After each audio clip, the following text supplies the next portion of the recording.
are you guys? Out on the town with your friends having fun? Yes! Do you ever just want to kill yourself? Except you don't have the balls to do it. So to make it easier on you and add an element of pride to that shit, you start asking for a bunch of rides from drunk drivers. Just fuck it. My friends are starting to catch on to that. They're like, Carlos, if you want to crash so bad, why don't you drive? And I tell them, are you fucking kidding me? The drunk driver is the one motherfucker that always survives. That's why we have DUIs in the first place. See, because if we lived in a world where everybody except the drunk driver always lived, they wouldn't even call it a DUI. They'd just call it, hey man, I really hope you make it back okay. On the ride over, to bump that probability up just a little bit more, I'll start fucking with the driver. Like, hey, I think you just got a text. You should probably read that. No, right now, it sounded important. Or, look man, I know you're on your second strike and everything, but I think that squad car is trying to race you. You really gonna take that shit? You pussy. I want to tell you guys my favorite quote to live by. It's by the existentialist Kierkegaard, great thinker, and it goes like this. Weigh yourself before and after taking a dump. And if that number's ever the same, you'll know your shit is meaningless. Thank you. I was at a coffee shop in La Jolla the other day, and they were playing that gangster rap, you know, with the bullets and hose. Good old La Jolla. This is my joke, thank you. Good old La Jolla. Taking in black culture in the only way they know how. Behind the safety of speaker systems and gentrification. Cops are in the news a lot lately, not good things. I don't know if you guys heard, but police brutally beat down an adorable little black girl in Ferguson for, quote, stealing strangers' hearts. Stealing strangers' hearts. I want to develop a website, a dating website, specifically for Amish people. Just Amish people. I want to call it rumspringallupinthatAss.com. Thank you. When I was young, I was still learning, so I took everything literally. And my teachers would tell me to dream big. And now look at me. Those fucking assholes. I've been eating better though. I've been reducing salt intake to lower that water weight. And I started thinking recently, maybe I should start cutting myself for the first time in my life to reduce that pesky blood weight. Gets in the way. I have been going to the gym lately, trying to get skinnier. The people that know me, they're like, that's good, Carlos, you're doing something positive for yourself, keep it up. I don't have the guts to tell them that no, that it's not positive. I just want there to be less of me for me to hate. Although it is a confidence boost now, going into convenience stores, I walk in and I hear like, dun, dun, dun, dun. There's no third one? Progress. I'm a selfish lover. I don't share my boredom with anyone. Thanks. I think that pussy's a lot like a favorite TV show. When it's fresh and new to you, you love it, and you want it to be renewed next season. But after a couple of years, it starts to get old and predictable. And you think, sure, I don't want it to get canceled. I've already invested so much time into this. But at least add a new cast member or something. I don't know if you can tell from that last joke, I am single. I'm not the best looking guy, so I have to do whatever I can to up my odds with the ladies.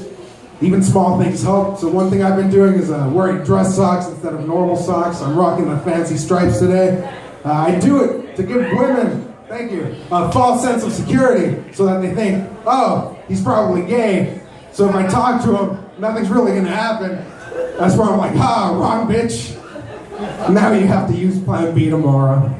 Because fuck condoms, right guys? We have penicillin for a reason. I don't know if you guys heard, but Costco actually started selling Plan B, which is great.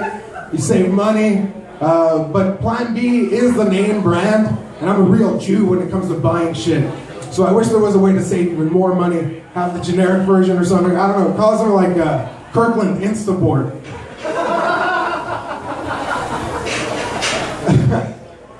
I know that gay marriage is a really divisive issue in this country, but what if you're not sure if you believe in gay marriage or not?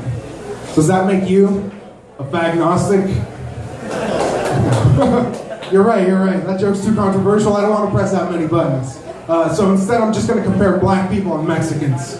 I think it's really funny the way that black people are always like, run, run, it's the police. And Mexicans are always like, corre, es la policía. So different, you guys. Just different cultures. Or the way that black people always get big blocks of government cheese.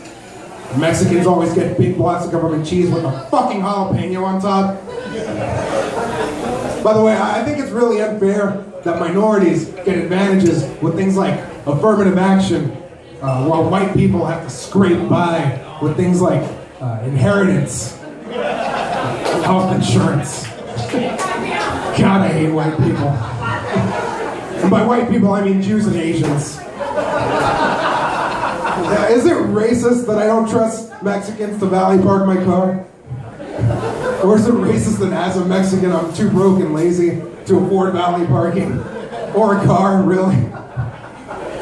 I don't know how many of you guys remember this old TV show, board game that was everywhere back in the day. Where in the world is Carmen Sandiego?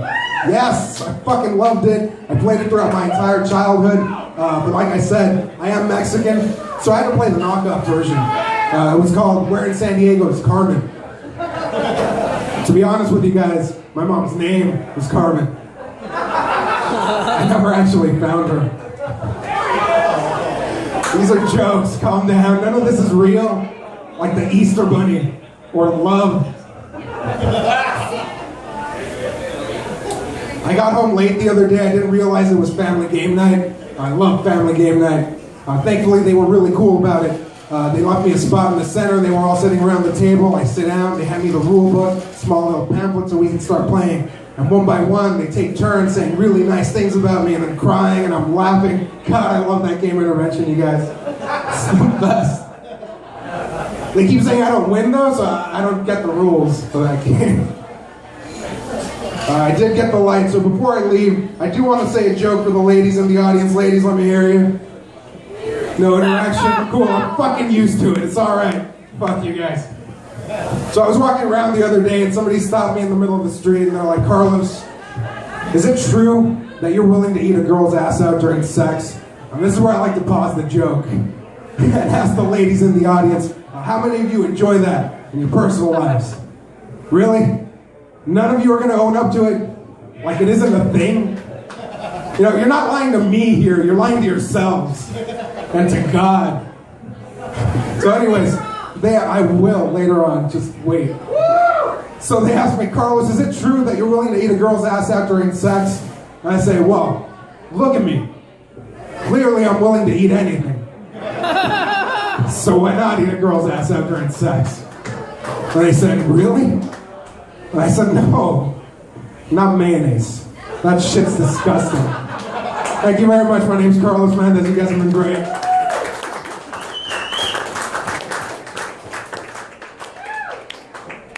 One more time for Carlos Mendez. Let him hear it. All right, you guys, just like I promised, anyone at the bar, if you want to join in with us on a shot, just get your bartender.